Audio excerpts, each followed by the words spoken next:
আফসার মিমি লিখেছেন, আমি স্বপ্নে দেখেছি আমি মারা গেছি এবং আমার আমলনামা শূন্য। আমি ভয়ে আল্লাহর সামনে দাঁড়াতে পারছি না। এটার ব্যাখ্যা জানাবেন প্লিজ। মোহাম্মদ নাজির হোসেন লিখেছেন, ফরজ গোসল করার পর কাপড় ধোয়ার সময় শরীরের কাপড়ের পানি পড়লে কি আবার গোসল করতে হবে? আমি দেখতে পাচ্ছি আলিম আপনি লিখেছেন, আমি বাড়ি থেকে দূরে থাকি, আমার স্ত্রী আমার কথা মতো চলে না, নিজের মন মতো চলতে চায়, আমি জোর দিয়ে কিছু বললে আত্মহত্যা করতে যায়, এ বিষয়ে যদি কিছু বলতেন। সায়রা মাহবুব আপনি লিখেছেন, কেউ কেউ বলেন নবীজি নাকি রাতে দুধ পান করেননি, আর রাতে নাকি দুধ পান করা যাবে না, এই কথাটা কি সঠিক? সুমাইয়া আক্তার সুমি লিখেছেন, কোন ছেলে যদি কোনো অবিবাহিত নারীর সাথে জেনা করে তাহলে কি তাকে সেই নারীর স্বামীর কাছে ক্ষমা চাইতে হবে? ক্ষমা না নিলে কি বান্দার হক নষ্ট করার গুনাহ হবে? সামিয়া সুলতানা ইমু আপনি লিখেছেন, আমার স্বামী প্রবাসে আছে, এমন কোনো আমল আছে কিনা যা পড়লে আমার স্বামীর চরিত্র ঠিক থাকবে, কোনো মেয়ের সাথে কথা বলা যাবে? কাজা নামাজ আদায় করার জন্য কি একামত দেওয়া লাগে? আলিয়া সিদ্দিকা আপনি লিখেছেন, প্রতিদিন চুল না ভিজিয়ে গোসল করলে কি ওযু গোসল শুদ্ধ হবে? আমার ঠান্ডা জনিত সমস্যা আছে। তাহমিনা এআইডি থেকে আপনি লিখেছেন, কালো জাদু থেকে নিজেকে দূরে রাখতে কি আমল করবো? এমনি সবুজ মিয়া আপনি লিখেছেন, একজন লোক নামাজ রোজা হজ যাকাত প্রত্যেকটা সৎ কাজই করলো, শুধু ফুফু এবং বোনের সম্পত্তি দিল না, তাহলে কি সে জান্নাতে পাবে? জুমাইরা ইসলাম আপনি লিখেছেন, আমার হাজবেন্ড আমাকে একটু সময় দেয় না, আমি যদি নিজে থেকে তাকে কল দেই তাহলে আমার সাথে খারাপ ব্যবহার করে, রাতে যখন বাসায় আসে ফোন টিপে ঘুমিয়ে যায়, আমি মানসিক ভাবে খুবই বিরক্তির মধ্যে থাকি, এখন আমার করণীয় কি? নুসরাত জাহান আপনি লিখেছেন, আল্লাহ শেষ বিচারের দিন জালেমকে কি শাস্তি দিবেন? সাবিহা শান্ত আপনি লিখেছেন, আমার ছেলের বয়স প্রায় 2 মাস, ছেলের পেশাব গায়ে কাপড়ে লাগে, এই অবস্থায় নামাজ কিভাবে পড়বো? এমনি শামীম হোসেন লিখেছেন, জায়নামাজে কাবা শরীফের ছবি আছে, সেই জায়নামাজে নামাজ পড়া যাবে কিনা? নাইম ইবনে মুত্তালিব লিখেছেন, বেতরের নামাজের পর কি ফরজ নামাজ কাজা পড়া যাবে? তানিয়া ফেরদৌস আপনি লিখেছেন, তাহাজ্জুদ নামাজ কি ফজরের আজানের পূর্ব মুহূর্ত পর্যন্ত পড়া যায়? এমনি ইয়ামিন আপনি লিখেছেন, টাকার বিনিময়ে রক্তদান করার বিধান কি? আসসালামু আলাইকুম ওয়া রাহমাতুল্লাহ। প্রতিনিয়ত বাছাই করে শায়েখ আহমদুল্লাহর সেরা প্রশ্ন উত্তরগুলো আপনাদের জন্য তৈরি করি, দয়া করে চ্যানেলটি সাবস্ক্রাইব করুন। আলামিন সুমাই আপনি লিখেছেন, বাচ্চা না হলে কি কোনো মেয়ের সংসার করার অধিকার নেই? এরকম মেয়ের কি করা উচিত হবে? তারা কি জান্নাতে যেতে পারবে না? বাচ্চা না হওয়ার সাথে জান্নাত না যাওয়ার কোনো সম্পর্ক নেই। আল্লাহর বহু প্রিয় মানুষ পৃথিবীতে ছিলেন যাদের কোনো বাচ্চা ছিল না, অতএব বাচ্চা না থাকলেও তিনি জান্নাতে যেতে পারেন, বরং বাচ্চার সাথে জান্নাতের কোনো সম্পর্ক নেই, এটা আমলের সম্পর্ক। এবং বাচ্চা না থাকলে তার সংসার করার অধিকার অবশ্যই আছে। বাচ্চা এটা বৈবাহিক জীবনের একটা উদ্দেশ্য হতে পারে, একমাত্র উদ্দেশ্য নয়। একমাত্র উদ্দেশ্য তো হলো চরিত্র হেফাজত করা, বিধায় সেটি হবে। একজন নারী তার শারীরিক দুর্বলতার কারণে ত্রুটি কারণে যদি বাচ্চা না হয়, তাহলে এই অজুহাতে স্ত্রীকে তালাক দিয়ে দেওয়া এটা পুরুষ লোকটার অমানবিক কাজ। শরীরের দৃষ্টিকোণ থেকে এটা কোনো প্রশংসনীয় কাজ নয়। প্রয়োজনে তার বাচ্চা হওয়ার শখ আছে, প্রয়োজন আছে, সেই জায়গা থেকে তিনি আরেকটা বিয়ে করতে পারেন, কিন্তু এই স্ত্রীর হক আদায় করবেন এবং এই স্ত্রীকে বিচ্ছেদের মুখোমুখি করবেন না। আমাদের সমাজে বাচ্চা না হলে তাদেরকে নিয়ে নানান কথা বলা, মনে করা হয় যে সে দুর্ভাগা, হতভাগা, খারাপ মানুষ ইত্যাদি। এগুলো সন্দেহাতীতভাবে জুলুম এবং মূর্খতা। আফসার মিমি লিখেছেন, আমি স্বপ্নে দেখেছি আমি মারা গেছি এবং আমার আমলনামা শূন্য। আমি ভয়ে আল্লাহর সামনে দাঁড়াতে পারছি না। এটার ব্যাখ্যা জানাবেন প্লিজ। প্রথমত বোন আফসানা, আমি স্বপ্নের ব্যাখ্যা বিশেষজ্ঞ নই। স্বপ্নের ব্যাখ্যা বোঝেন এরকম মানুষের সংখ্যা বাংলাদেশে খুবই বিরল এবং কম। তবে স্বপ্ন সম্পর্কে মৌলিক কিছু দিক নির্দেশনা কোরআন হাদিসের আলোকে আছে, যেগুলো আমরা বিভিন্ন ভিডিওতে বিভিন্ন প্রশ্ন উত্তরে বিভিন্ন সময় আমরা জানিয়েছি। তার আলোকে আমি আপনাকে বলতে চাই যে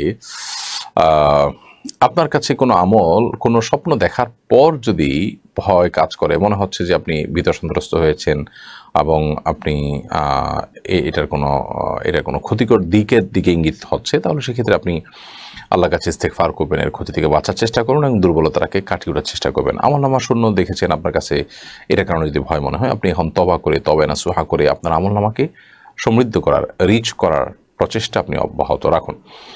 মোহাম্মদ নাজির হোসেন লিখেছেন, ফরজ গোসল করার পর কাপড় ধোয়ার সময় শরীরের কাপড়ের পানি পড়লে কি আবার গোসল করতে হবে? ফরজ গোসল করার পর কাপড় ধোয়ার সময় যদি পানি ছিটে এসে কাপড়ে লাগে, কোনো অসুবিধা নেই, তার জন্য আলাদা গোসল করতে হবে না। যদি নাপাক কাপড় এবং নাপাক কাপড়ের নাপাকির অংশ এসে লাগে, তাহলে শুধুমাত্র পায়ের অংশ ধুয়ে ফেললেই চলবে যদি ওখানে লাগে। আর এমনিতে আপনার যে পানিটা লাগছে ছিটা এসে, সেই পানিটা কোনো নাপাক লেগে আছে এমন দেখা যাচ্ছে না, তাহলে সেক্ষেত্রে ওই পানি লাগার কারণে আপনার ওই জায়গা নাপাক হবে না।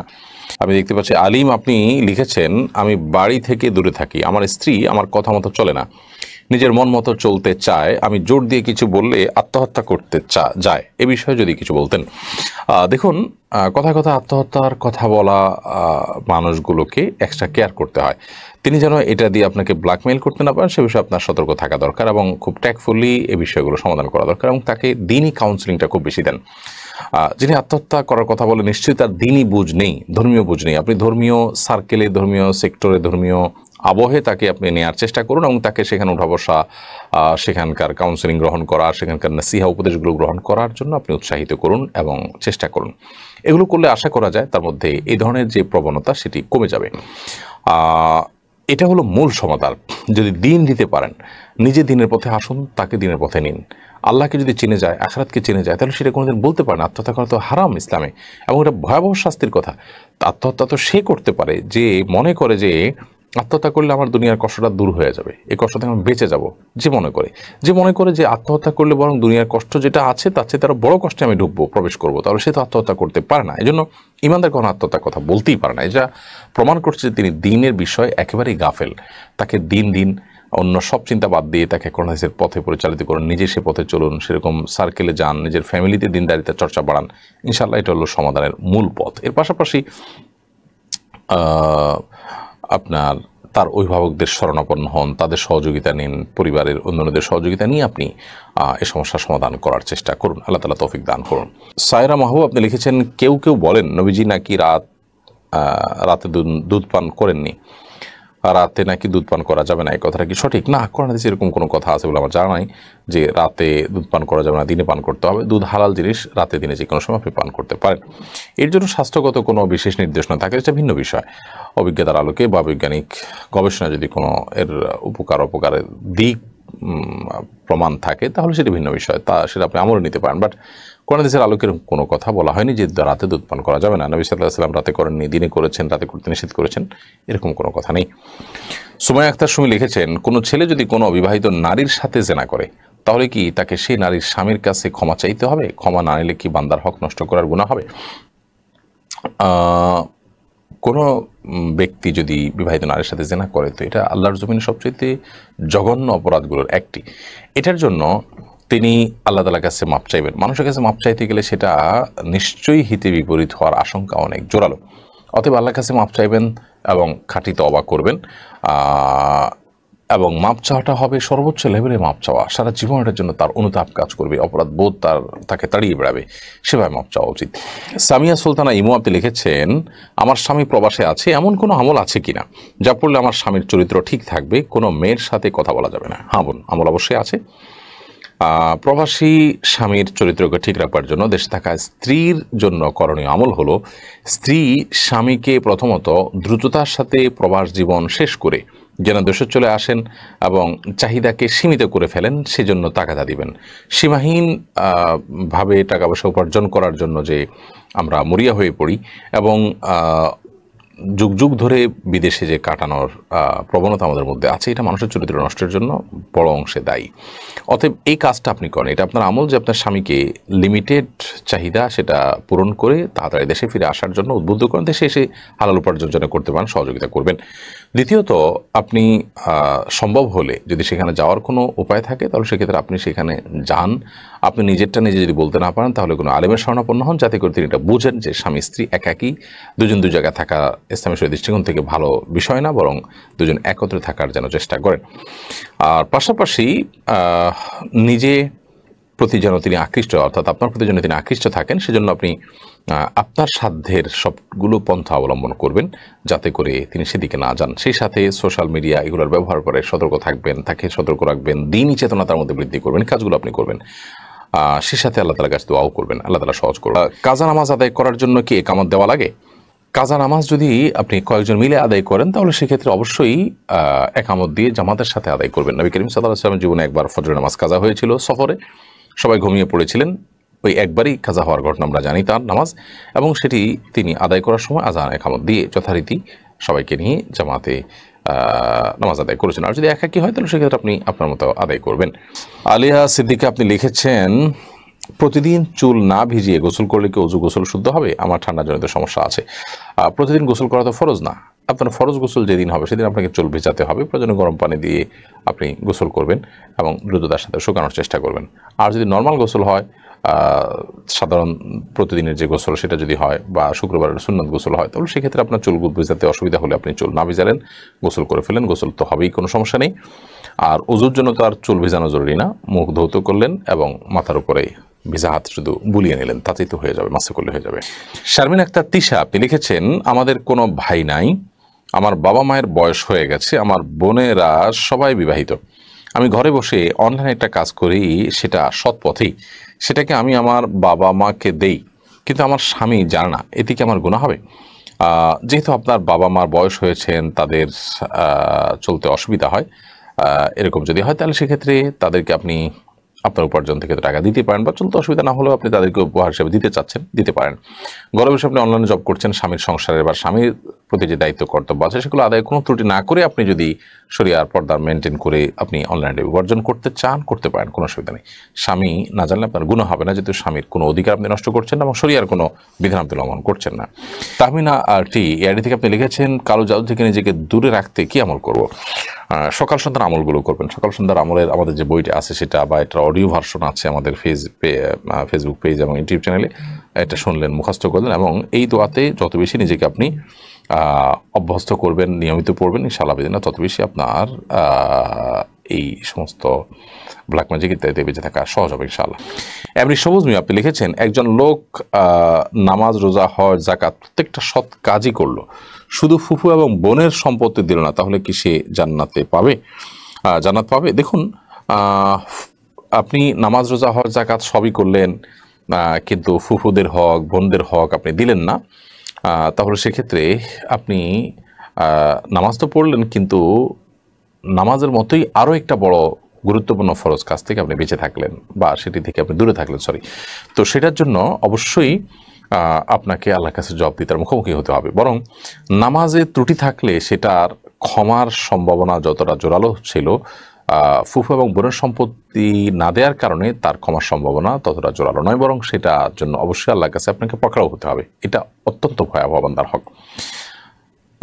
কোন দৃষ্টিকোণ থেকে নামাজের চাইতে, নামাজ, যাকাত বা হজ আদায় করছেন তার চাইতেও এটার গুরুত্ব কোনো দিক থেকে বেশি। এগুলো ইসলামের রোকন, মূল বিষয়, সেটা ঠিক আছে, কিন্তু ভয়াবহতার বিচার যদি আমরা করি তাহলে সেক্ষেত্রে এই হক নষ্ট করাটা অনেক বেশি ভয়াবহ। জুমাইরা ইসলাম আপনি লিখেছেন, আমার হাজবেন্ড আমাকে একটু সময় দেয় না, আমি যদি নিজে থেকে তাকে কল দেই তাহলে আমার সাথে খারাপ ব্যবহার করে, রাতে যখন বাসায় আসে ফোন টিপে ঘুমিয়ে যায়, আমি মানসিকভাবে খুবই বিরক্তির মধ্যে থাকি, এখন আমার করণীয় কি? সে যদি কোনো ভুল পথে যায় এদিকে আমার কোনো গুনাহ হবে কিনা? বন্ধুমায়েরা, আপনার স্বামী আপনাকে যে সময় দিচ্ছেন না, তিনি অন্যায় করছেন, আপনি তাকে ভালো মানুষের সান্নিধ্যে নেওয়ার চেষ্টা করুন, ভালো ফ্যামিলির সাথে মেশাবার চেষ্টা করুন, এবং স্ত্রী স্বামী পরস্পরের যে অধিকার, দায়িত্ব, কর্তব্য আছে এগুলো সম্পর্কে তাকে বিভিন্ন লোক দিয়ে বোঝানোর চেষ্টা, পড়ানোর চেষ্টা, শোনানোর চেষ্টা করুন। সেই সাথে আল্লাহ তাআলার কাছে দোয়া করুন, এবং ভালোবাসা দিয়ে এগুলো যে মানুষের জন্য ক্ষতিকর, এই যে শুধু ঘুমোতে মোবাইল টিপতে থাকা, এটা মানুষের স্বাস্থ্যের জন্য ক্ষতিকর, শরীরের দৃষ্টিকোণ থেকেও ভালো কিছু নয়, সেগুলো তাকে আপনি বোঝানোর চেষ্টা করুন। তবে এর কারণে তিনি যদি বিপদগামিতার মুখোমুখি হন, এবং তিনি যে গুনাহ করছেন, তিনি যে আপনার হক নষ্ট করছেন বা আপনাকে সময় দিচ্ছেন না, এগুলোর কারণে তিনি আল্লাহর কাছে দায়ী থাকবেন। এর জন্য আপনার তো কোনো দায়ী থাকার প্রশ্নই ওঠে না, কারণ এখানে আপনি কোনো অন্যায় কাজ করছেন না। অতএব আপনার পেরেশানির কোনো কারণ নেই। তবে হ্যাঁ, স্ত্রী হিসাবে আপনার স্বামীকে এই অন্যায় থেকে আপনি বাঁচাবার চেষ্টাটা করতে পারেন। নুসরাত জাহান আপনি লিখেছেন, আল্লাহ শেষ বিচারের দিন জালেমকে কি শাস্তি দিবেন? জালেমের বিচার কি শুধু আখিরাতেই হবে নাকি দুনিয়াতেও হবে? আর মুসলিম যদি সবর করে তাহলে আল্লাহর পক্ষ থেকে তার কি পুরস্কার হবে? দেখুন, আল্লাহ রাব্বুল আলামিন কোরআনে কারীমে বলেছেন, ওয়ালা ইন সাবারতুম লাহু খায়রুল লিস-সাবিরিন, যদি কেউ তোমাকে কষ্ট দেয় তাহলে তুমি যদি ধৈর্য ধারণ করো, সেটা ধৈর্যশীলদের জন্য সর্বোত্তম হয়। প্রথমত, ধৈর্যের বিনিময় হলো জান্নাত, আস-সাবরু সাওয়াবুহু আল জান্নাহ, ধৈর্যের বিনিময় জান্নাত। দ্বিতীয়ত, ইন্নাল্লাহা মা'আস সাবিরিন, ধৈর্যশীলের সঙ্গে আল্লাহ থাকেন। অতএব ধৈর্যশীলের জন্য আর কিছুর প্রয়োজন নাই এই পুরস্কার শোনার পর। আর যারা অত্যাচারী, যারা নিষ্পেষণ করছেন, জুলুম করছেন কারোর প্রতি, তাদের বিচার আল্লাহ রাব্বুল আলামিন অনেক সময় দুনিয়াতেই করেন, পাশাপাশি আখিরাতেও করেন। দুনিয়াতে তাদেরকে আল্লাহ রাব্বুল আলামিন যে শাস্তির মুখোমুখি করেন, সেটা অনেক সময় তারা টেরও পায় না। প্রায়শ্চিত্ত বা তাদের জুলুমের যে পরিণতি, সেটা অনেক সময় দেখা যায় বিলম্বে সে ভোগ করে, কিন্তু ভোগ করেই। আর আখিরাতে যে শাস্তি হবে সেটা হবে বিভিন্নভাবে। কোনো ক্ষেত্রে যেই জুলুম করেছে সেই জুলুমের কারণে মাজলুম ব্যক্তির আমল নামায় জালেমের সওয়াব আল্লাহ তাআলা দিয়ে দিবেন। ওই জুলুমের আনুপাতিক হারে যে পরিমাণ সওয়াব প্রাপ্য হতে পারে, সে পরিমাণ কষ্ট করে সে আমল করবে, পেয়ে যাবে মাজলুম। অথবা মাজলুম ব্যক্তি, অত্যাচারিত ব্যক্তির পাপের বোঝা চাপিয়ে দেওয়া হবে জালেমের উপরে, এবং মাজলুম ব্যক্তিকে নিষ্কৃতি দেওয়া হবে। এর চেয়ে বড় সুবিচার আর এর চেয়ে বড় সান্ত্বনার বিষয়, এর চেয়ে বড় আনন্দের বিষয় মাজলুমের জন্য, অত্যাচারিত ব্যক্তির জন্য কিয়ামতের ময়দানে আর কিছুই হবে না। এছাড়াও আল্লাহ রাব্বুল আলামিন আরো বিভিন্নভাবে বিচার করবেন। যেটুকু হাদিস থেকে আমরা জানতে পেরেছি সেটুকু শুধুমাত্র জানালাম। আল্লাহ রাব্বুল আলামিন আমাদেরকে সবরের তৌফিক দান করুন এবং কখনো জুলুমের মতো ভয়াবহ অপরাধ থেকে আল্লাহ তাআলা আমাদেরকে বাঁচিয়ে রাখুন, আমরা যেন কখনো সেদিকে না যাই। আয-যুলমু যুলুমাতুন ইয়াওমাল কিয়ামাহ, নবী সাল্লাল্লাহু আলাইহি ওয়াসাল্লাম বলেছেন, জুলুম দুনিয়াতে আমরা যদি কেউ এটা করি তাহলে সেক্ষেত্রে কি আমাদের সেটা বহুমুখী অন্ধকার হয়ে আমাদের সামনে আবির্ভূত হবে। পুষ্পকলি এআইডি থেকে আপনি লিখেছেন, আমার হাজব্যান্ড এখন টিউশন করে সংসার চালায়, কিন্তু বর্তমান অবস্থায় সবকিছু যে দাম, দেয়ালে পিঠ ঠেকে গেছে, কোনোভাবে সংসার চালাতে পারছেন না। এই অবস্থায় ব্যাংকে চাকরি করা কি জায়েজ হবে? দেখুন, শুধু ব্যাংকে চাকরি করা কোনো অবস্থাতে জায়েজ হবে না। কষ্ট হচ্ছে, এতে কোনো সন্দেহ নাই। দেশের আর্থিক যে অবস্থা সেটা ভয়াবহ থেকে ভয়াবহতর। তো এরকম পরিস্থিতিতে আমরা সবরের সর্বোচ্চ পরাকাষ্ঠা প্রদর্শন করব, নিজেদের ব্যয় ভারকে কমানোর যত রাস্তা আছে সবগুলো অবলম্বন করব। তারপরও হারামের দিকে আমরা যাব না, কারণ দুনিয়ার জীবনটা পার করার পর তো আমাকে আল্লাহর সামনে দাঁড়াতে হবে। জান্নাত অথবা জাহান্নাম যে কোনো একটা পরিণতিতে আমাকে তো অবশ্যই যেতে হবে। অতএব আমি সুদের বিনিময়ে যদি জাহান্নামকে বেছে নিতে হয়, সেটা অবশ্যই আমার জন্য খুব করুণ পরিণতির কথা, করুণ দৃশ্যের কথা, সে খুবই বাজে ঠিকানার কথা। বিধায় সেটাকে কোনো মানুষ গ্রহণ করতে পারে না। বিধায় সর্বোচ্চ চেষ্টা করে হলে হারাম থেকে আপনাকে বেঁচে থাকার চেষ্টা করতে হবে। সাবিহা শান্তা আপনি লিখেছেন, আমার ছেলের বয়স প্রায় 2 মাস, ছেলের পেশাব গায়ে কাপড়ে লাগে, এই অবস্থায় নামাজ কিভাবে পড়ব? ছেলের বয়স যদি 2 মাস হয় এবং পেশাব আপনার গায়ে কাপড়ে লাগে, তাহলে যে জায়গায় লাগবে সেই জায়গায় আপনি হাত ভিজিয়ে সেটার ছিটা আপনি দিয়ে দিতে পারেন। এটি পবিত্র করার একটা প্রক্রিয়া। যদিও ওই যে জায়গা লেগেছে শুধুমাত্র ওই জায়গাটাকে আলতো করে ধুয়ে ফেললেও পাক হয়ে যাবে। আপনি শরীরে কোথাও লেগেছে ওই জায়গাটাকে পানি দিয়ে আপনি ধুয়ে ফেললেন, তাতেও পবিত্র হয়ে যাবে ইনশাআল্লাহ তাআলা। এমনি শামীম হোসেন লিখেছেন, জায়নামাজে কাবা শরীফের ছবি আছে, সেই জায়নামাজে নামাজ পড়া যাবে কিনা? জায়নামাজ যদি কাবা শরীফের ছবি থাকে সেখানে নামাজ পড়লে নামাজ হয়ে যাবে, নামাজ হবে না ব্যাপারটা সেরকম না। কিন্তু জায়নামাজে আমাদের লক্ষ্য রাখতে হবে, অনেক সময় খুব সূক্ষ্মভাবে তাকালে পরিষ্কারভাবে দেখা যায় যে জায়নামাজে বিভিন্ন মূর্তির ছবি, প্রাণীর ছবি পর্যন্ত থাকে। এগুলো বিভিন্ন অমুসলিম দেশগুলোতে করে, অনেক সময় তারা জেনে হতে পারে, ষড়যন্ত্র অংশ হিসেবে হতে পারে, বিভিন্নভাবে এগুলো করে। এই জন্য প্লেন জায়নামাজে নামাজ পড়তে পারলে সবচেয়ে উত্তম, এটা সকল ঝামেলার ঊর্ধ্বে উঠা যায়। আর দ্বিতীয়ত হলো, এতে নামাজের ভিতরে মনোযোগটাও ধরে রাখা যায়, ভাব গাম্ভীর্য টিকে থাকে। আর যদি আপনি কাবার ছবি বা এই জাতীয় কোনো কিছু রাখেনও, তাহলে সেক্ষেত্রে রাখতে পারেন, এতে গুনাহ হবে না। বাট কাবাকে প্রয়োজন ছাড়া অনেক সময় দেখা যায় যে নামাজকে পড়াইতে হয়, আপনার এমনভাবে এটাকে ব্যবহার করতে হয় যেটা অপমানজনক হয়। আরেকটা বিষয় হলো যে কাবার দিকে চেয়ে থাকা নামাজের মধ্যে হাদিসে নিষেধ আছে। আপনি কাবার সামনে দাঁড়িয়ে যখন মক্কা নামাজ পড়বেন তখনও কাবার দিকে চেয়ে থাকবেন, এটা হাদিসে নিষেধ আছে। আপনি নামাজের মধ্যে সিজদার জায়গার মধ্যে আপনি তাকিয়ে থাকবেন, এভাবে উপরের দিকেও তাকাবেন না, আবার সামনে কাবার দিকেও তাকাবেন না। তাহলে সেখানে সেই কাবার ছবি আপনি জায়নামাজ দিয়ে সেদিকে তাকাচ্ছেন, কাবার দিকে আপনার মনোযোগ যাবে, সেটিও কিন্তু উদ্দেশ্য। আমরা কিন্তু কাবার ইবাদত করি না, কাবার দিকে ফিরে আল্লাহর ইবাদত করি। এসব দৃষ্টিকোণ থেকে জায়নামাজে কাবার ছবি ইত্যাদি না থাকলে উত্তম, কিন্তু থাকলে নামাজ হবে না বা গুনাহ হবে, ব্যাপারটা সেরকম না। নাইম ইবনে মুত্তালিব লিখেছেন, বিতরের নামাজের পর কি ফরজ নামাজ কাজা পড়া যাবে? বিতরের নামাজ পড়ে ফেলেছেন, এরপরে কোনো ফরজ নামাজ কাজা থাকলে সেটা অবশ্যই আপনি কাজা করতে পারেন, কোনো অসুবিধা নেই। সেটা ওই দিনের এশা হতে পারে বা অন্য কোনো ওয়াক্ত হতে পারে। আরাফাত তামিম লিখেছেন, happy birthday, happy new year বলা কি শিরক? না, এটা শিরক নয়, তবে এটা গুনাহের কাজ। শিরক হলো এমন কোনো কাজ করা যেটা আল্লাহর শানে শুধুমাত্র খাটে, সেটা অন্য কোনো মানুষের শানে যদি ফিট করি তাহলে সেটা শিরক হবে। তো এখানে এরকম কিছু হচ্ছে না যে আল্লাহর শানে যা হওয়া দরকার একটা মানুষকে বলছি, এরকম কিছু এখানে হচ্ছে না, বিধায় এটা শিরক না। শিরক মানে পার্টনারশিপ সাব্যস্ত করা, এখানে কোনো পার্টনারশিপ সাব্যস্ত করার মতো ব্যাপার এখানে ঘটেনি। তবে happy birthday, happy new year এই জাতীয় কথা বলে আপনার যে আপনার জন্মদিবসকে উইশ করা হচ্ছে বা নববর্ষকে উইশ করা হচ্ছে, এগুলো প্যাগান, প্রকৃতি পূজারী এবং নানান রকমের আপনার অপসংস্কৃতির সাথে জড়িত যে ধর্মবিশ্বাসী মানুষগুলো আছে তাদের অনুকরণ, তাদের অনুসরণ, তাদের অন্ধ অনুসরণ। বিধায় একজন মুসলিম এই সমস্ত বিষয়ে সাবধানতার সর্বোচ্চ লেভেলে তিনি থাকার চেষ্টা করবেন এবং সতর্ক থাকবেন, এবং এটা গুনাহের কাজ। আমরা জন্মদিবস কেন্দ্রিক যে ধর্মীয় বিশ্বাসগত সমস্যার দিক আছে এবং এটা কারা কীভাবে শুরু করেছে, এমনকি এখানকার যে আপনার আয়োজনের উপাদানগুলো, কেক বলুন, মোমবাতি বলুন, এগুলো প্রত্যেকটার পেছনের কিছু গল্প আছে যেগুলো আসলে ধর্ম বিশ্বাসের সাথে জড়িত। সেগুলো জানলে আমরা এগুলো আর করতাম না। আল্লাহ তাআলা আমাদেরকে বেঁচে থাকার তৌফিক দান করুন। আমরা ইনশাআল্লাহ এটা নিয়ে অনেকদিন থেকে চিন্তা করছি, একটা স্বতন্ত্র ভিডিও ক্লিপ তৈরি করব, আল্লাহ যদি তৌফিক দান করেন। এমনি সুলাইমান চৌধুরী লিখেছেন, আমার মেয়ের নাম খাদিজা, জন্মসনদে তার নাম খাদিজা আক্তার লিখে দিলে সমস্যা আছে কিনা? কোনো অসুবিধা নেই। আপনি তাকে শুধু খাদিজাই বলে ডাকেন, জন্মসনদ বা আপনার অন্যান্য এভিডেন্স ইত্যাদিতে খাদিজা আক্তার লিখেছেন, সমস্যা নেই। তানিয়া ফেরদৌসী আপনি লিখেছেন, তাহাজ্জুদ নামাজ কি ফজরের আজানের পূর্ব মুহূর্ত পর্যন্ত পড়া যায়? ফজরের ওয়াক্ত হওয়ার পূর্ব পর্যন্ত পড়া যায়। আজান অনেক সময় একটু দেরিতে হয়, এই জন্য দেখবেন যে ফজরের ওয়াক্ত কখন হয়েছে আজকে, তার আগ মুহূর্ত পর্যন্ত আপনি তাহাজ্জুদের নামাজ পড়তে পারবেন। এমনি ইয়ামিন আপনি লিখেছেন, টাকার বিনিময়ে রক্তদান করার বিধান কি? রক্ত বা মানুষের শরীরের কোনো অংশ কোনো কিছু বিক্রি করা জায়েজ নয়, বিধায় রক্ত এমনিতে দান করতে পারেন। শরীরের কোনো অঙ্গ প্রত্যঙ্গ কোনো মানুষের প্রয়োজন হলে আপনি এমনিতে দান করতে পারেন, কিন্তু বিক্রি করতে পারেন না। হ্যাঁ, যার রক্ত প্রয়োজন তিনি যদি ফ্রিতে রক্ত না পান, তাহলে নিরুপায় হয়ে তাকে কিনতে হলে তিনি কিনতে পারেন, সেটা ভিন্ন বিষয়। বাট যিনি বিক্রয় করছেন তিনি গুনাহগার হবেন। কারণ হলো মানুষের শরীরের কোনো কিছুই এটা মানুষের বিক্রির সুযোগ নেই, এটা আল্লাহ তাআলার দান, আল্লাহ তাকে দিয়েছেন। ই আমানত চন্দ্র রোজে নজদে মাসদার হাকিকাত মালিক হেয়ার শাই আল্লাহ, অর্থাৎ এই অঙ্গ প্রত্যঙ্গ এগুলো সব আল্লাহর তরফ থেকে আমাদের কাছে আমানত। মূলত এগুলো সবগুলোর মালিক আল্লাহ রাব্বুল আলামিন, বিধায় সেটি আমাদের মাথায় রাখতে হবে।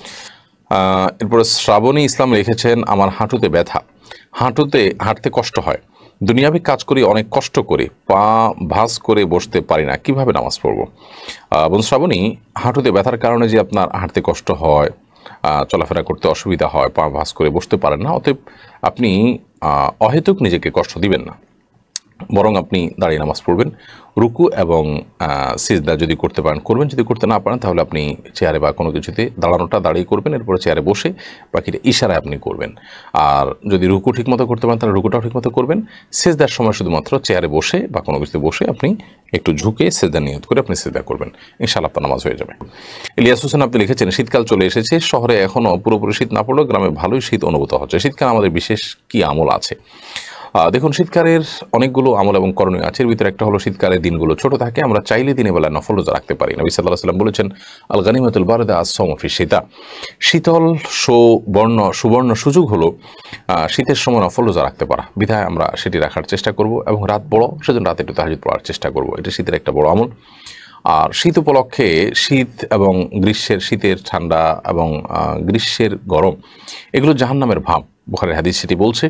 অতএব জাহান্নামের যে ভাব সেটি আল্লাহ রাব্বুল আলামিন পৃথিবীতে বছরে 2 বার ছাড়ার সুযোগ দিয়েছেন, এবং সেই ভাবটাই পৃথিবীর বিভিন্ন প্রান্তে আল্লাহ তাআলা এক এক সময় এক এক জায়গায় এক এক মেয়াদে বিভিন্নভাবে বন্টন করে দেন, সেটি আমরা আঁচ করে থাকি। তাহলে মূল জাহান্নামের ঠান্ডার ভয়াবহতা এবং সেখানকার গরমের তীব্রতা কেমন হতে পারে সেটা আমাদের আঁচ করার কথা, এবং সেই হিসাবে আল্লাহ তাআলার কাছে আমরা পানাহ চাইব। এই কষ্টগুলো যখন অনুভব করব তখন আল্লাহুম্মা আজিরনা মিনান নার ইত্যাদি বলে আমরা পানাহ চাইব।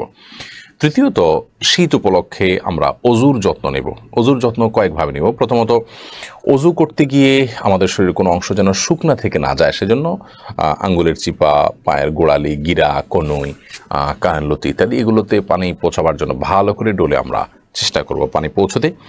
সেই সাথে অজুর আরেকটা যত্ন নেব, তা হলো চাপাচাপি করে অজু ধরে রাখবো। অনেক সময় দেখা যায় যে আমরা আসর অজু দিয়ে আসা চালাবার চেষ্টা করি, সেটি না করে আমাদের অজু যদি ছুটে যায় তাহলে আমরা খুব ভালোভাবে অজু করে অজু ছুটে গেলে ছুটে যাক, আমরা শীতের ভয়ে অজু করব না, সেজন্য চাপাচাপি করে অজু রাখবো, এমনটা না করি বরং আমরা অজু করবো না। নবী সাল্লাল্লাহু আলাইহি ওয়াসাল্লাম বলেছেন, কিছু আমল আছে যে আমলগুলো মানুষকে আল্লাহর কাছে মর্যাদা বৃদ্ধি করে দেয় এবং তার গুনাহ মাফ করিয়ে দেয়। সে আমলগুলোর মধ্যে থেকে একটা আমল হলো ইসবাগুল উযুই আলাল মাকারিহ, অর্থাৎ আপনার কষ্ট হচ্ছে সেটাকে উপেক্ষা করে আপনি অজু করলেন। তাহলে অজুর যত্ন নেওয়া এটা শীতের একটা বিশেষ গুরুত্বপূর্ণ কাজ।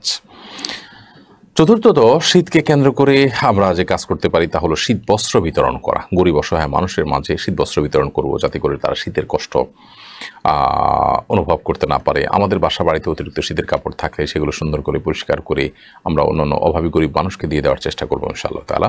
5 নম্বর, শীত উপলক্ষে আমরা যে আমলটি করতে পারি সেটি হলো মোজার উপরে মাসা করা।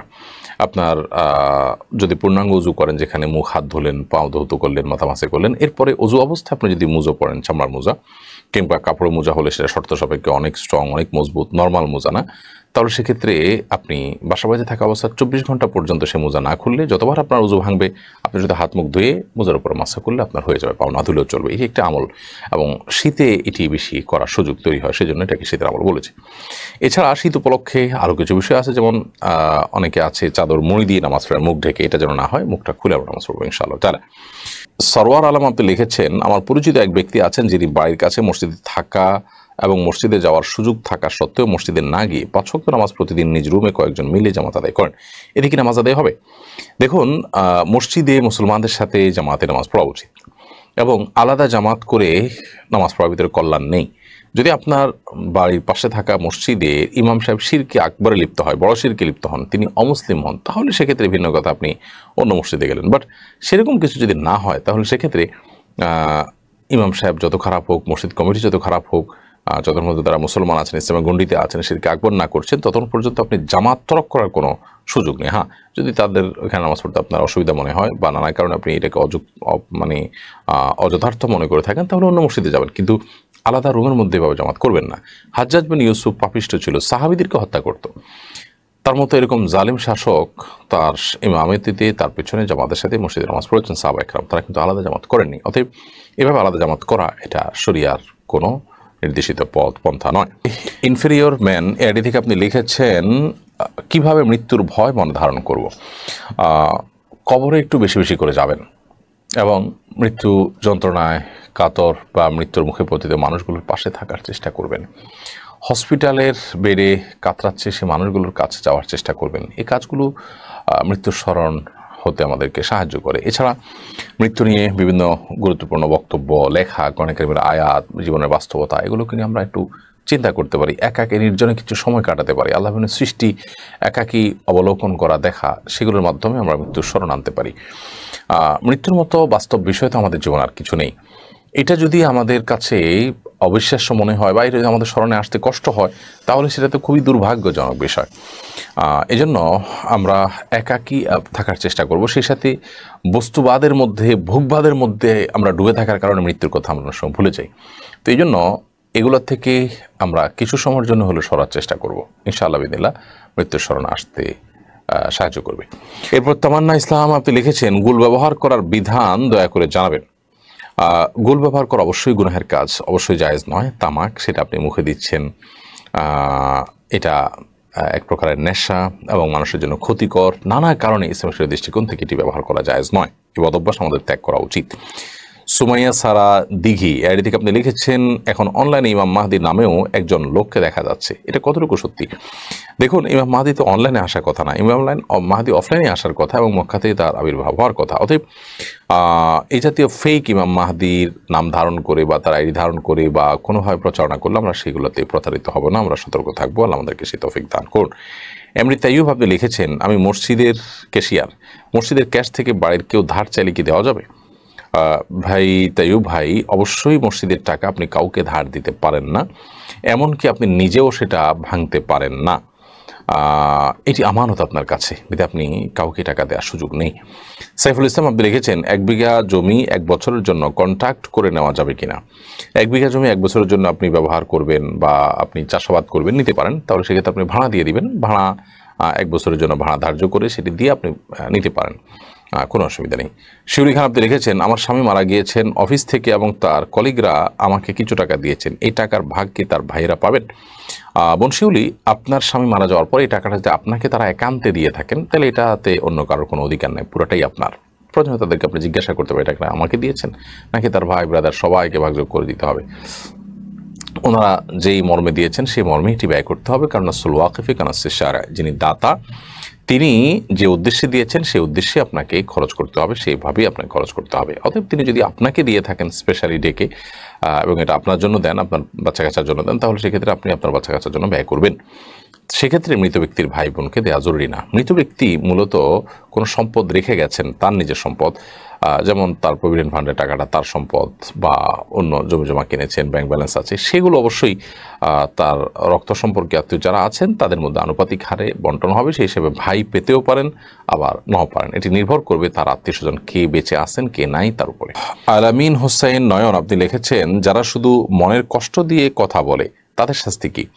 মানুষের মনে কষ্ট দেওয়া এবং মানুষকে আঘাত করে কথা বলা এটা বদাখলাকি এবং মানুষের দুশ্চরিত্রের কাজ। এটা মানুষের জীবনের সবচাইতে কঠিন আপনার অপরাধগুলোর মধ্যে থেকে একটি। নবী করিম সাল্লাল্লাহু আলাইহি সাল্লাম তাকে জিজ্ঞাসা করা হয়েছিল যে, হে আল্লাহ রাসূল, মানুষকে সবচেয়ে বেশি জান্নাতে নিয়ে যাবে কোন জিনিসে, এবং তাকে একই সাথে জিজ্ঞাসা করেছে সবচেয়ে বেশি জাহান্নামে নেবে কোন জিনিসে। তিনি বলেছেন জাহান্নামে সবচেয়ে বেশি নেবে মানুষকে আলফাম ওয়াল ফারাজ, মানুষের মুখ এবং লজ্জাস্থান, অর্থাৎ চারিত্রিক ত্রুটি, সেটা মুখের ব্যবহারের ত্রুটি অথবা নিজের চরিত্রকে নষ্ট করে জেনা বা বিচারের পথে যাওয়া। এই দুটি বিষয় মানুষকে সবচেয়ে বেশি জাহান্নামে নেবে। আল্লাহ তাআলা মাফ করুন। এই গুনাহগুলো থেকে বেঁচে থাকার জন্য আপ্রাণ চেষ্টা করতে হবে। মুখের কষ্ট, কথার কষ্ট যেন কাউকে আমরা না দিই, সেজন্য আমাদেরকে সর্বোচ্চ সচেষ্ট থাকতে হবে। রিভা আক্তার আয়েশা আপনি লিখেছেন, বিয়েতে গায়ে হলুদ অনুষ্ঠান করা জায়েজ হবে কিনা? দেখুন, গায়ে হলুদ নিয়ে আমরা ঘাটাঘাটি করেছি। আপনি চাইলে আপনার বিভিন্ন আপনার অনলাইনে আপনি এটা নিয়ে বিভিন্ন সাইটে আপনি সার্চ দিয়ে দেখতে পারেন, গুগল ইত্যাদিতে সার্চ করলে আপনি পেয়ে যাবেন। বিয়েতে গায়ে হলুদ এটা নিয়ে ঘাটাঘাটি করলে আপনি পাবেন বিভিন্ন আর্টিকেল, হিন্দুদের বিভিন্ন আপনার ব্লগ, তারপর কলকাতা থেকে প্রকাশিত বিভিন্ন দৈনিক ইত্যাদিতে এর উপরে যে সমস্ত আর্টিকেল আমি পেয়েছি সেগুলোর আলোকে আমি দেখেছি যে এটি মূলত হিন্দু ধর্মের বিশ্বাস থেকে এসেছে। হিন্দু ধর্মের বিশ্বাস মতে আপনার বিয়ের সময় দুবলা ঘাস, কুলা, হলুদ এগুলোর ব্যবহার নবদম্পতিকে সুখী করতে সাহায্য করে। এটা শিরপূর্ণ বিশ্বাস। এবং তার বিশ্বাস হলো সুখ দুঃখের মালিক আল্লাহ তাআলা। এগুলোর কোনোটারই সুখ দুঃখ দেওয়ার কোনো ক্ষমতা নেই এবং এগুলোর সাথে সুখ দুঃখের কোনো সম্পর্ক জড়িত নেই। বিধায় এটি এসেছে মূলত সেই বিশ্বাস থেকে, না হলে গায়ে হলুদ দেওয়ার বিশেষ কোনো কারণ নেই। তো সেটি আমাদের সমাজে চলে আসছে। ওই বিশ্বাস থাকার কারণে এটিকে অ্যাভয়েড করা কর্তব্য। সেছাড়া গায়ে হলুদের অনুষ্ঠান মানে এখন অশ্লীলতা, গান বাজনা, হারামের ঢলাঢলি, ছড়াছড়ি, এগুলো থেকে বেঁচে থাকার জন্য আমাদের আপ্রাণ চেষ্টা থাকতে হবে। এমনিতে যদি এটা শুধুমাত্র সৌন্দর্য বৃদ্ধির জন্য হতো তাহলে সেক্ষেত্রে এটাতে বিয়ের সাথে সম্পর্কযুক্ত না, সৌন্দর্যের জন্য, ত্বকের জন্য উপযোগী হলে আপনি দিতে পারেন।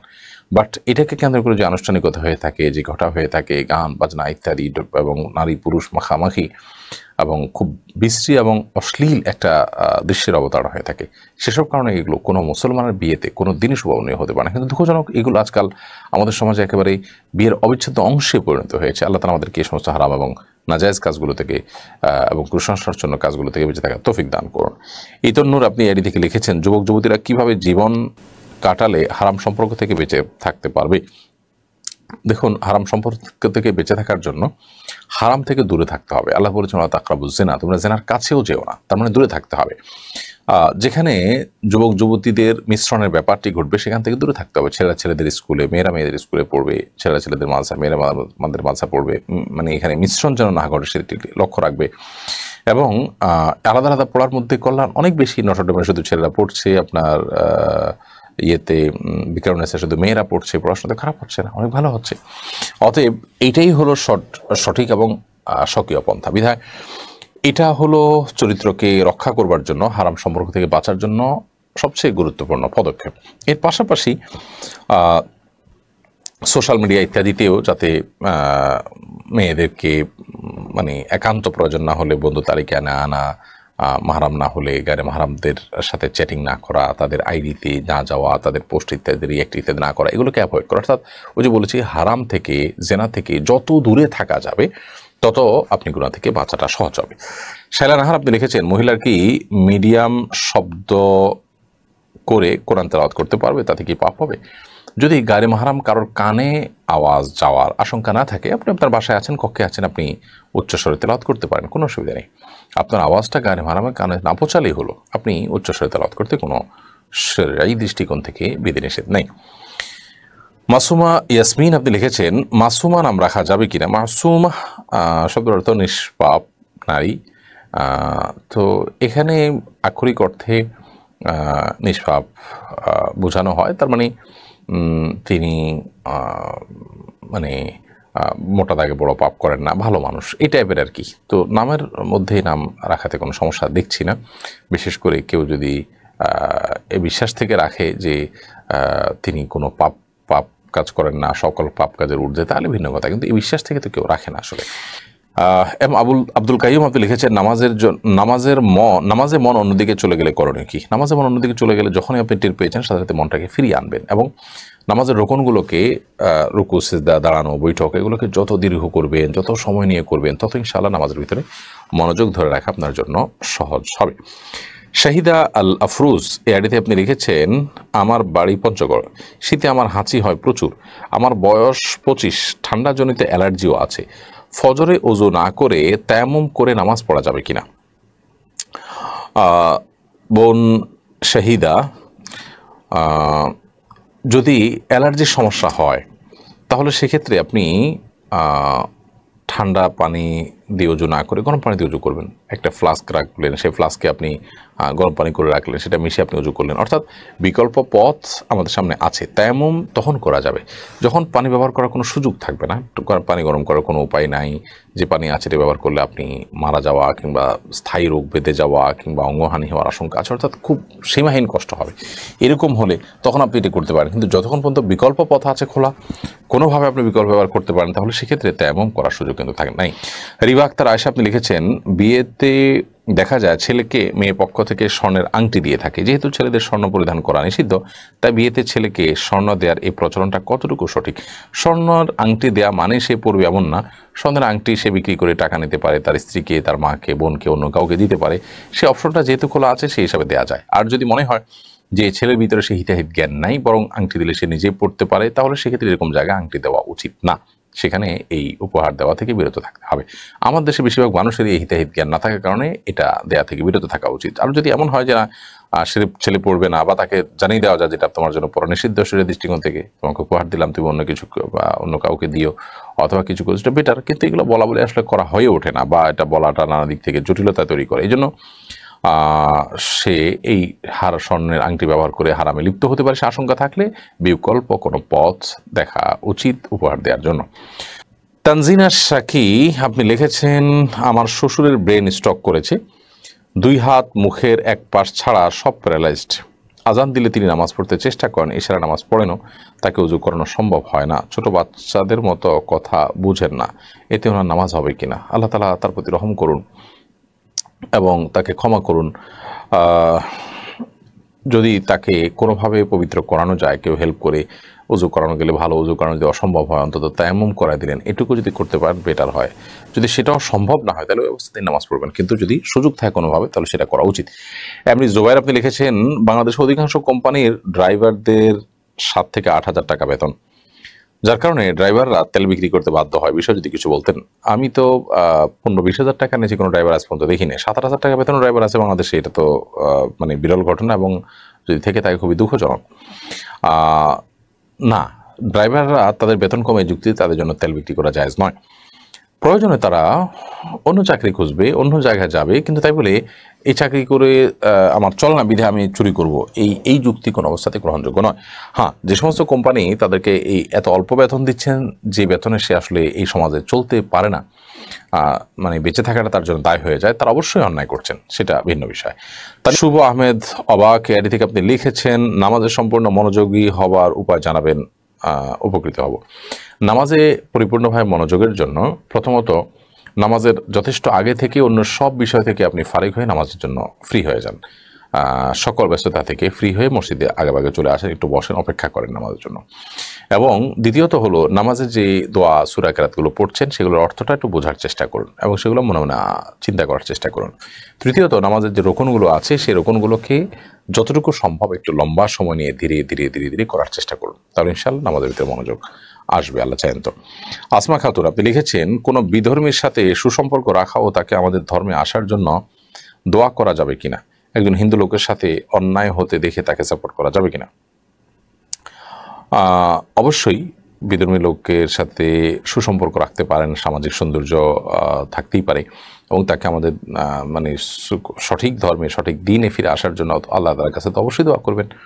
আল্লাহর কাছে এটিতে করাই যেতে পারে এবং করা উচিত। এবং অন্য ধর্মের মানুষের সাথে যদি কোনো অন্যায় করা হয় তাহলে সেক্ষেত্রে সেই নির্যাতিত মানুষটা অন্য ধর্মের, এমনকি হিন্দু হোক অন্য যে কোনো ধর্মের মানুষ হোক না কেন, তাকে আপনি সাহায্য করবেন, তাকে অন্যায় থেকে বাঁচাবার চেষ্টা করবেন, সেটি আপনার দিনই দায়িত্ব। সাইফান শেখ আপনি লিখেছেন, মানত করা নামাজ কি সব একসাথে পড়তে হবে নাকি সময় পেলে একটু একটু করে পড়তে হবে? এখন মানত আপনি কি ধরনের করেছেন, এমন কাজটা হলে আমি এত ওয়াক্ত নামাজ পড়বো, এত রাকাত নামাজ পড়বো, এরকম যদি হয়ে থাকে তাহলে সেক্ষেত্রে এত রাকাত আপনি পড়লেই হবে, একসাথে করার নিয়ত আপনি করেন নাই, অতএব আলাদা আলাদা বিভিন্ন সময় সেটা পড়ে দিলেই আদায় হয়ে যাবে। এরপরে রুহুল আমিন লিখেছেন সুন্নত নামাজের তৃতীয় রাকাত ও চতুর্থ রাকাতে সূরা ফাতিহার সাথে অন্য কোনো সূরা মিলাতে হবে কিনা? সুন্নত নামাজের তৃতীয় এবং চতুর্থ রাকাতে সূরা ফাতিহার সাথে অন্য কোনো সূরা মিলাবেন কিনা ফুকাহার মধ্যে একাধিক মত আছে এই বিষয়ে। তবে আপনার 4 রাকাত বিশিষ্ট যে সমস্ত সুন্নত নামাজগুলো আছে সেগুলো অনেক ফুকাহার মধ্যে 2 রাকাত করে পড়া উচিত। 4 রাকাত একসাথে পড়েন তাহলে সূরা ফাতিহার সাথে অনেক ফুকাহাদের মতেই আপনি অন্য সূরা মিলাবেন। ফজল রাবি লিখেছেন আমি সবসময় 5 ওয়াক্ত নামাজ পড়ার চেষ্টা করি, নামাজ পড়তে না পারলে আমার খুব ভয় হয়, কিন্তু মাঝে মাঝেই আমার নামাজ ছুটে যায়, আমি বুঝতে পারি যে আমি অন্যায় করছি, আমি কিভাবে সমস্যা থেকে মুক্তি পেতে পারি? ভাই ফজল রাব্বি, 5 ওয়াক্ত নামাজ পড়ার চেষ্টা করার পরও 1 ওয়াক্ত নামাজ পড়তে না পারার কারণে আপনার মধ্যে ভয় হচ্ছে, আলহামদুলিল্লাহ এটা ভালো, ভয় হচ্ছে, কিন্তু নামাজ পড়তে পারেন না বা পড়েন না, নামাজ ছুটে যায়, এটা অবহেলার কারণে, অলসতার কারণে, উদাসীনতার কারণে শুধু ভয় হয়, এটুকু বলা এর জন্য যথেষ্ট না। আপনার এমন ভয় হওয়া উচিত যে ভয় আপনাকে আর কখনো নামাজ কাজা হতে দিবে না। অতএব সেই জন্য নামাজের গুরুত্বটা আপনারা বেশি অনুধাবন করা উচিত এবং এটা নিয়ে প্রয়োজনে আপনার আলাদা করে নিজেকে কাউন্সিলিংয়ের আওতায় আনা উচিত। আবুল ফয়সাল আপনি লিখেছেন কাউকে জান্নাতি বলা যাবে কিনা? নির্দিষ্ট করে কাউকে যদি বলা যায় আপনি জান্নাতি, তো এভাবে বলার সুযোগ আসলে নেই। নবী করিম সাল্লাল্লাহু আলাইহি ওয়াসাল্লামের সহধর্মিণী আয়েশা রাদিয়াল্লাহু আনহা একটা ছোট বাচ্চাকে এই কথা বলার পর নবী সাল্লাল্লাহু আলাইহি ওয়াসাল্লাম আপত্তি তুলেছেন, সেখানে আমরা অন্য একটা মানুষকে কিভাবে বলতে পারি? কারণ যদি কাজ জান্নাতি মানুষের কাজ তার মধ্যে থাকে তাহলে বলা যেতে পারে যে জান্নাতি মানুষদের যে কাজের কথা কোরআনে বলা হয়েছে সেগুলো আপনার মধ্যে পাওয়া যায়, এভাবে বলা যেতে পারে। কিন্তু কাউকে যদি বলেন যে আপনি জান্নাতি, তাহলে সেক্ষেত্রে তো একরকম সার্টিফিকেট দেওয়ার মতো হয়ে যায়। তো এক্ষেত্রে যদি উদ্দেশ্য ভালো হয়, কিন্তু শোনার পর এক একজন তো এক একভাবে বুঝবে, বিধায় এভাবে বলা অবশ্যই উচিত না। নবী করিম সাল্লাল্লাহু আলাইহি ওয়াসাল্লাম সাহাবীকে বলেছেন অমুক জান্নাতি, অমুক জান্নাতি, অমুক জান্নাতি, ওহির মাধ্যমে প্রাপ্ত হয়ে বলেছেন 10 জন জান্নাতিকে সুসংবাদ দিয়েছেন জান্নাতের। অতএব আলহামদুলিল্লাহ তারা জান্নাতের সুসংবাদ প্রাপ্ত সাহাবী।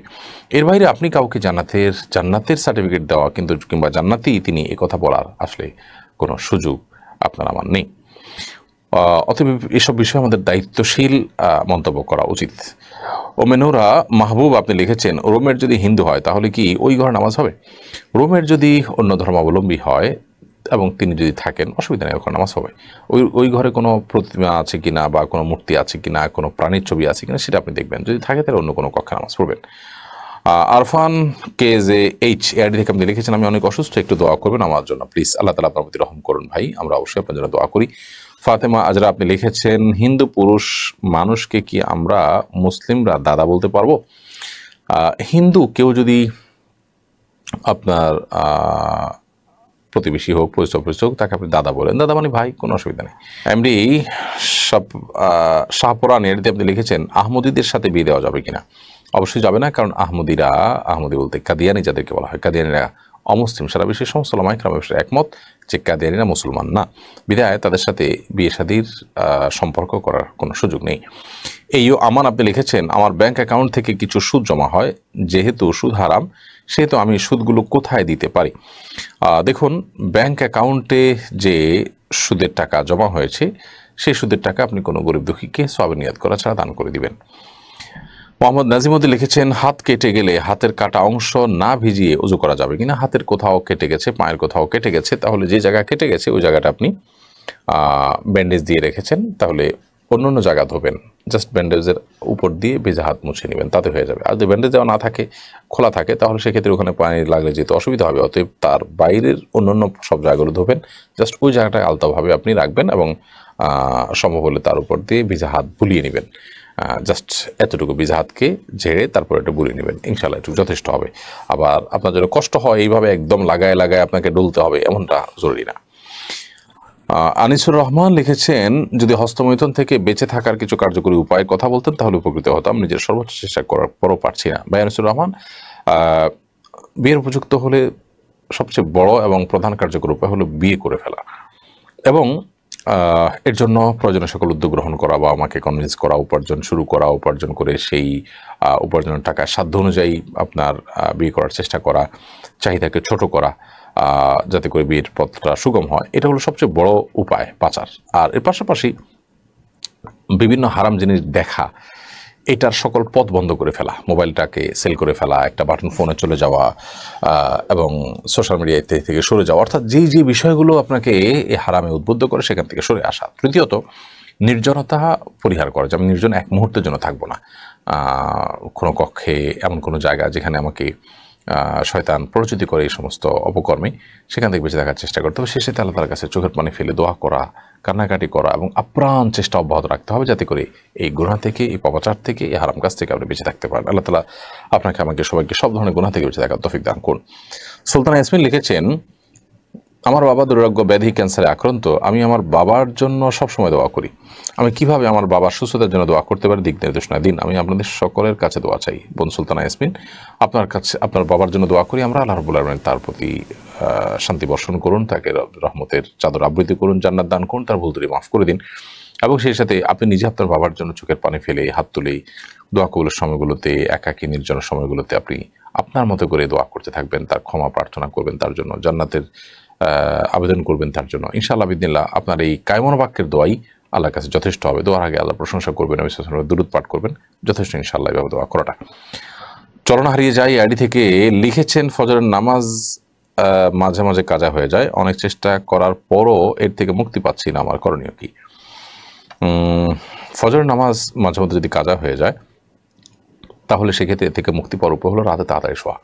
এসার পর দেরি না করে দ্রুততার সাথে শুয়ে পড়বেন। যত দ্রুততার সাথে শোবেন ফজর নামাজ পড়াটা তত আপনার জন্য সহজ হবে। এটি হলো মূল করণীয়। আপনি এভাবে যদি অভ্যাস বানিয়ে ফেলেন এবং রাতে তাড়াতাড়ি শোয়ার জন্য মোবাইল থেকে অনেক আগে আপনাকে দূরে সরে যেতে হবে। সন্ধ্যার পর থেকে মোবাইল টিভি বন্ধ করে দেবেন। তাতে কিছু ক্ষতি হলেও হোক, কিন্তু আপনি অভ্যাস করে নিলে আপনার স্বাস্থ্যের জন্য এটি ভালো এবং ফজর নামাজ যাতে কাজা না হয় সেটার জন্য এটা ভালো এবং সহায়ক আমল। সেই সাথে ফজর নামাজ যারা পড়েন আশপাশের, তাদেরকে আপনার মোবাইল নম্বর দিয়ে তাদেরকে ফোনে আপনাকে কল দিয়ে উঠে দিতে বলেন এবং ডেকে দিতে বলেন। বিভিন্নভাবে আপনি যখন চেষ্টা করবেন ইনশাআল্লাহ এটা কঠিন কোনো বিষয় না। HM শরীফুল ইসলাম আপনি লিখেছেন, দাফন সম্পন্ন করার পর 3 দিন পর্যন্ত কবরে পানি দেওয়া যাবে কিনা? কোনো অসুবিধা না, পানি লাগলে দিবেন।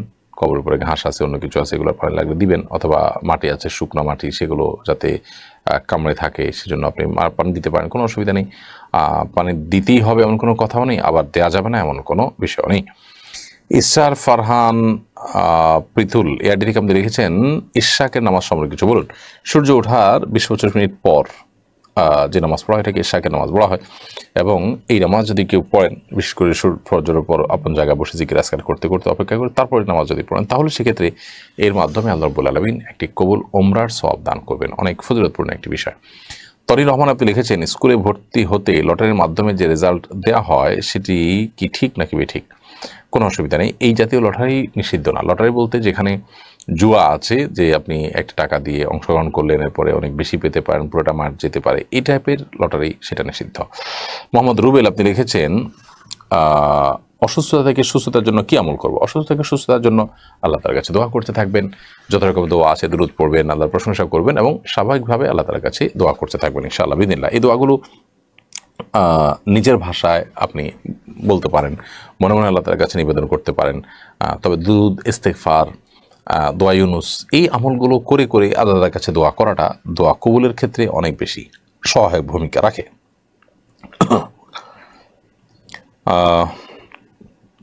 আমির হোসেন চুন্নু এআরডি থেকে আপনি লিখেছেন, আমার মসজিদে যেতে সময় লাগে 4 মিনিট, কিন্তু আমি বাসায় নামাজ আদায় করলে কতটুকু ফজিলত কি?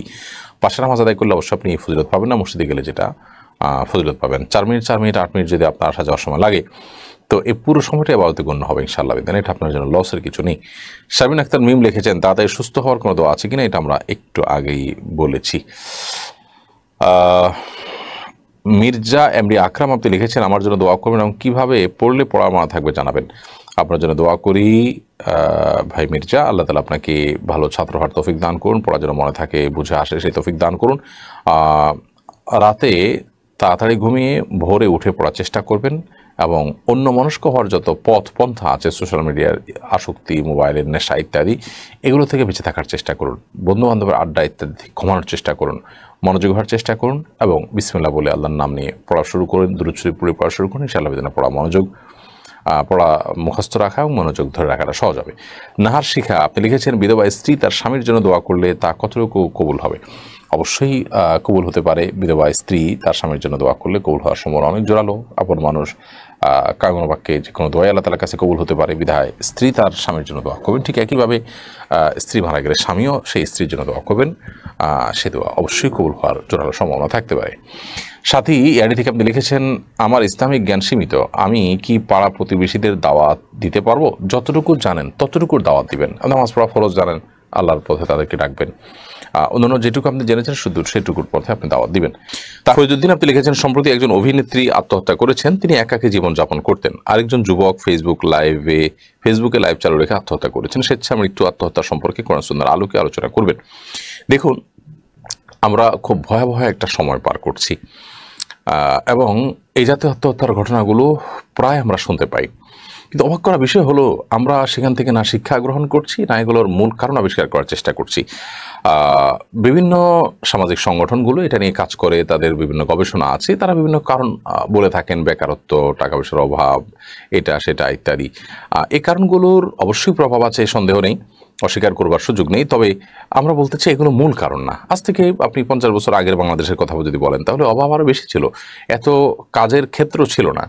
বেকারত্বের কথা যদি বলেন, তখন আজকের মতো এত চাকুরি তখন ছিল না, কিন্তু তখন মানুষের মধ্যে আত্মহত্যার প্রবণতা এত বেশি ছিল না।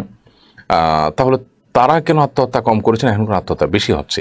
এগুলোর সবচেয়ে বড় কারণ হলো ধর্মীয় চেতনা হারিয়ে যাওয়া।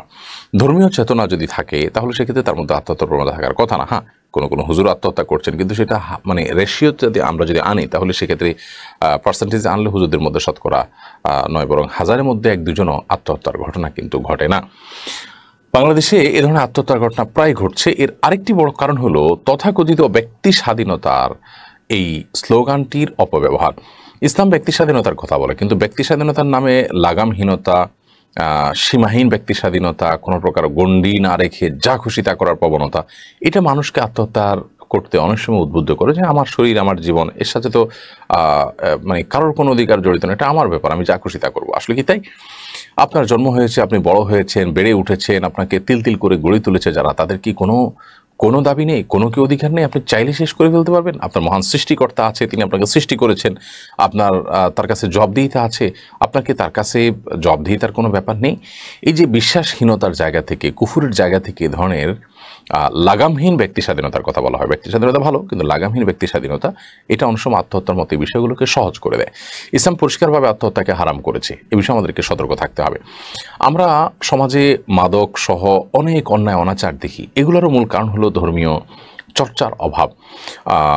বিশেষ করে যে অভিনেত্রীর কথা বলা হচ্ছে, তিনি আমরা জানি একটি অ্যাপসে আপনার বেশ কিছু মানে গুনাহের কাজ, জুয়া এবং অন্যান্য কর্মকাণ্ডের সাথে জড়িয়ে ডিপ্রেশনও ভোগে একটা পর্যায়ে তিনি আত্মহত্যা পথে চলে গেছেন। এরকম আরও কত যুবক ধ্বংস হচ্ছে, কত মানুষ শেষ হচ্ছে। এই অন্যায়গুলোর ব্যাপারে কঠোর ব্যবস্থা কিন্তু গ্রহণ করা হয় না। দেখুন, একটা জীবন চলে গেল, কিন্তু এটার ব্যাপারে যাতে এগুলো ব্যবহার করতে না পারে বা তরুণের যেন এদিকে না ঝুঁকে, তার জন্য কোনো উদ্যোগ কিন্তু নেই। অর্থাৎ মূল কাজের কাজ আমরা করছি না, যার কারণে কিন্তু আত্মহত্যা কিন্তু বাংলাদেশে বেড়েই চলেছে। 2011 সনে বাংলাদেশে আত্মহত্যার প্রবণতায় পৃথিবীতে বাংলাদেশ ছিল 38তম। মাত্র 4 বছরের ব্যবধানে 2014 সনে এসে সেই বাংলাদেশ আত্মহত্যা প্রবণতায় পৃথিবীর 10ম স্থান দখল করেছে। মানে 39%-এরও বেশি বেড়েছে মাত্র 4 বছরের ব্যবধানে আত্মহত্যা। এবং 2021-এ বা 21-22-এ আত্মহত্যা প্রবণতা শিক্ষার্থীদের মধ্যে কি পরিমাণ ছিল? 364 জন শিক্ষার্থী আত্মহত্যা করেছে মাত্র 1 বছরে, 21 অথবা 22-এ অথবা 21-22-এ মিলিয়ে 1 বছরে। তো এটা শিক্ষার্থীদের মধ্যে, ইউনিভার্সিটির শিক্ষার্থী, বিশ্ববিদ্যালয়ের শিক্ষার্থীদের মধ্যে এটি ঘটেছে। তো এইভাবে শুধুমাত্র করোনার সময় 14,000 মানুষ বাংলাদেশে আত্মহত্যা করেছে। এই বিষয়গুলো বাংলাদেশের প্রথম সারির জাতীয় দৈনিকের গেল 9 সেপ্টেম্বর একটি রিপোর্টে প্রকাশিত হয়েছে। 10 সেপ্টেম্বর আত্মহত্যা প্রতিরোধ দিবস পালিত হয় গোটা বিশ্বজুড়ে। আমাদের দেশে দালান কোঠা, গাড়ি, অন্যান্য দিক থেকে অবকাঠামো এবং অন্যান্য দিক থেকে গড় আয় মানুষের সব কিছু বেড়েছে এবং ভালো থাকার উপকরণগুলো বেড়েছে। বাট দুঃখজনক বিষয় দেখতে পাচ্ছি আমরা যে মানুষ কিন্তু অশান্তিতে আস্তে আস্তে আরও বেশি প্রবেশ করে যাচ্ছে। নবী সাল্লাল্লাহু আলাইহি ওয়াসাল্লাম সেই কথাটা যেন আবারও জ্বলে উঠছে আমাদের সামনে। লাইসাল গিনা বিকাসরাতিল আরদ ওয়ালাকিন্নাল গিনা গিনান নাফস। অনেক সম্পদ থাকার নাম সচ্ছলতা নয়, ধনী হওয়া নয়। প্রকৃত ধনী হওয়া হলো মানুষ যখন মনের দিক থেকে সচ্ছল হয়, আল্লাহ তাআলা যা দিয়েছেন সেটাতে খুশি হয়, লোভী না হয়, সেটাই হলো প্রকৃতির সচ্ছলতা। আল্লাহ তাআলা আমাদেরকে সেই জীবন দান করুন এবং এ ধরনের আত্মহত্যাগুলোকে বন্ধ করবার জন্য আমাদেরকে অবশ্যই দ্বীনি চর্চা, দ্বীনি চেতনা আমাদের মধ্যে বৃদ্ধি করতে হবে, বাড়াতে হবে এবং সেই সাথে অন্যায়ের সমস্ত পথগুলো বন্ধ করতে হবে। নবী করিম সাল্লাল্লাহু আলাইহি ওয়াসাল্লাম বলেছেন, মান কাতালা নাফসাহু বিশাইইন ফিদ দুনিয়া উযযিবা বিহি ইয়াওমাল কিয়ামা, রাওয়াহুল বুখারী মুসলিম। বুখারী এক যুগে বর্ণনা করেছে যে নবী করিম সাল্লাল্লাহু আলাইহি ওয়াসাল্লাম বলেছেন, যদি দুনিয়াতে কেউ নিজেকে শেষ করে আত্মহত্যা করে কোনো একটা পন্থায়, কোনো একটা উপায়ে, সেটা বিষ পান করে হোক, গলা দড়ি দিয়ে হোক বা কোনো পন্থায়, কিয়ামতের ময়দানে ওই জিনিসটা দিয়ে আল্লাহ তাআলা তাকে শাস্তি দিবেন। তার মানে তার শাস্তি নিশ্চিত, এবং সেটা দিয়ে শাস্তি হতে থাকবে, শুধু সেখানে মৃত্যুটা হবে না, সে শাস্তি ভোগ করতে থাকবে। আল্লাহ তাআলা বলেছেন, ওয়া তুলকু বিআইদিকুম ইলা তাহলুকা, তোমরা নিজেদেরকে ধ্বংসের দিকে ঠেলে দিও না। এই জন্য এই আত্মহত্যার এই ভয়াবহতা থেকে আমাদেরকে বেঁচে থাকার আপ্রাণ চেষ্টা চালাতে হবে। আল্লাহ তাআলা আমাদেরকে তৌফিক দান করুন। এমডি হেলাল আহমেদ লিখেছেন, ইদানিং অনেক প্রতিষ্ঠান প্রত্যক্ষ অথবা পরোক্ষভাবে এলজিবিটি প্রচার করছে। তারা বিষয়টাকে প্রতিষ্ঠিত করবার জন্য শাব্দিক চাতুর্যের আশ্রয় গ্রহণ করছে, ফলে অনেক ধার্মিক মানুষও না বুঝে এহেন ঘৃণ্য প্রচারে সামিল হয়ে যাচ্ছে। এরপরে আপনার মন্তব্য কামনা করছে। সমকাম ও সমপ্রেম সম্পর্কে ইসলাম কি বলে? ভাই সোহেল মাহমুদ, আমরা দেখতে পেয়েছি যে দেশের স্বনামধন্য প্রতিষ্ঠানগুলো পর্যন্ত বিভিন্ন ক্যাম্পেইন এর আড়ালে তারা সমকাম, এলজিবিটির প্রচার করছে এবং সমকামীদের বিভিন্ন লোগো ইত্যাদি তাদের বিভিন্ন প্রচারপত্রে, পোস্টার ইত্যাদি তারা দিচ্ছে এবং চটকদার নাম দিয়ে, আকর্ষণীয় নাম দিয়ে মাদ্রাসার ছাত্রদের জন্য বিভিন্ন রকম আয়োজন করছে এবং সেখানে মাদ্রাসাগুলো পর্যন্ত সামিল হয়ে যাচ্ছে। তো এই ধরনের পরিস্থিতিতে এ ধরনের আপনার প্রতারণামূলক যে আপনার পন্থা অবলম্বন করা হচ্ছে, সেক্ষেত্রে সাধারণ মানুষকে সচেতন করা আমাদের দায়িত্বের মধ্যে পড়ে, নৈতিক দায়িত্বের মধ্যে পড়ে। আমরা জানি এলজিবিটি বা সমকাম এই দেশের প্রচলিত আইনে যেমন এটি অবৈধ এবং এদেশের সকল ধর্মের ধর্মীয় মানুষের ধর্মীয় দৃষ্টিকোণ থেকেও এটি নিষিদ্ধ। আমরা জানি যে ইউএসের মতো পশ্চিমা দুনিয়ার অনেক দেশের অভিভাবকরা পর্যন্ত তারা কিন্তু রাস্তায় নেমে আসছেন তাদের সন্তানদের অন্ধকার জগৎ থেকে রক্ষা করবার জন্য, এই অভিশপ্ত জীবন থেকে রক্ষা করবার জন্য। আল্লাহ রাব্বুল আলামিন মানব জাতির যে ধারাবাহিকতা পৃথিবীতে টিকিয়ে রাখেন, সেটি নারী পুরুষের বৈবাহিক যে জীবন, দাম্পত্য জীবন, এর মধ্য দিয়ে। অতএব এর বিপরীত কোনো চিন্তা পৃথিবীতে ব্যক্তি স্বাধীনতার নামে প্রতিষ্ঠিত করবার যে চেষ্টা করা হয়ে থাকে, সেটি মূলত মানবতা বিরোধী কাজ, মানবতা ধ্বংসের মতো একটি গর্হিত কাজ। বিধায় এটা কোনো ব্যক্তি স্বাধীনতার বিষয় আসলে না। এ ধরনের বিকৃত যে সমস্ত আপনার যৌনাচার আছে, সেগুলোর বিরুদ্ধে সামাজিক সচেতনতা গড়ে তুলতে হবে। যে দেশের প্রায় শতভাগ মানুষ এটাকে ঘৃণা করে, সে দেশে এটাকে প্রতিষ্ঠা করবার অপচেষ্টা করা, সেটা হলো বিভিন্ন অন্যায়কে সমাজে নানাভাবে প্রতিষ্ঠিত করবার নামান্তর। শয়তানি চক্রান্তের অংশ এটি। পৃথিবীতে বিভিন্ন দেশ ইতোমধ্যে প্রজন্ম বিলুপ্ত হওয়ার আশঙ্কায় তারা ধুঁকছে। চায়নার কথা আমরা জাস্ট এই গেল সপ্তাহেই আমাদের দেশের প্রথম সারির বিভিন্ন গণমাধ্যমে আমরা দেখতে পেয়েছি যে তারা কিন্তু তাদের মানে প্রজন্ম ধরে রাখার যে আপনার চ্যালেঞ্জ, সেই চ্যালেঞ্জে তারা মোকাবেলা করতে অনেকটা হিমশিম খাচ্ছে এবং মানুষের জন্মের হার বাড়ছে না এবং কোনোভাবে আপনার যে হারে মানুষ জন্ম হওয়া দরকার, তরুণ থাকা দরকার দেশে, সেটা হচ্ছে না। তো এই যে ভয়াবহ পরিস্থিতি, এর মধ্যে আবার এলজিবিটির মতো এই সমস্ত অভিশপ্ত কালচার এবং অপসংস্কৃতি যদি আমাদের উপরে চড়াও হয়, তাহলে সেক্ষেত্রে পরিস্থিতি কি হতে পারে সেটা বলাই বাহুল্য। এই জন্য ইসলাম এটাকে সর্বোচ্চ গর্হিত শাস্তি হিসাবে আপনার আখ্যা দিয়েছে এবং এমনকি কেউ যদি জেনায় লিপ্ত হয়, আপনার ব্যভিচারে লিপ্ত হয়, এলজিবিটি বা সমকামে লিপ্ত হলে তার শাস্তি কোনো কোনো দৃষ্টিকোণ থেকে আপনার জেনায় লিপ্ত হওয়ার শাস্তির চাইতেও ভয়াবহ। বিধায় এগুলোর বিরুদ্ধে সামাজিক আন্দোলন গড়ে তুলতে হবে, নাহলে আমাদের পরিবার ব্যবস্থা ভেঙে পড়বে, আমাদের দাম্পত্য সম্পর্কগুলো শেষ হয়ে যাবে। ইতিমধ্যে আমরা অনেক সমস্যা মোকাবেলা করতে হচ্ছে, অনেক বেশি আমরা সাফার করছি পশ্চিমা দুনিয়ার এই অন্ধ অনুকরণের যে ভয়াল এবং আপনার করাল যে গ্রাস আছে সেটার কারণে। অতএব আর কোনো নতুন আক্রমণ যেন আমাদেরকে ধ্বংস করে দিতে না পারে, সেভাবে আমরা সজাগ থাকতে হবে। আল্লাহ তাআলা আমাদের সবাইকে দায়িত্বশীল ভূমিকা পালন করার তৌফিক দান করুন এবং এই জাতীয় সকল প্রচেষ্টাকে রুখে দেওয়া, এটা আমাদের প্রত্যেকটা মানুষের নৈতিক এবং দ্বীনি দায়িত্ব।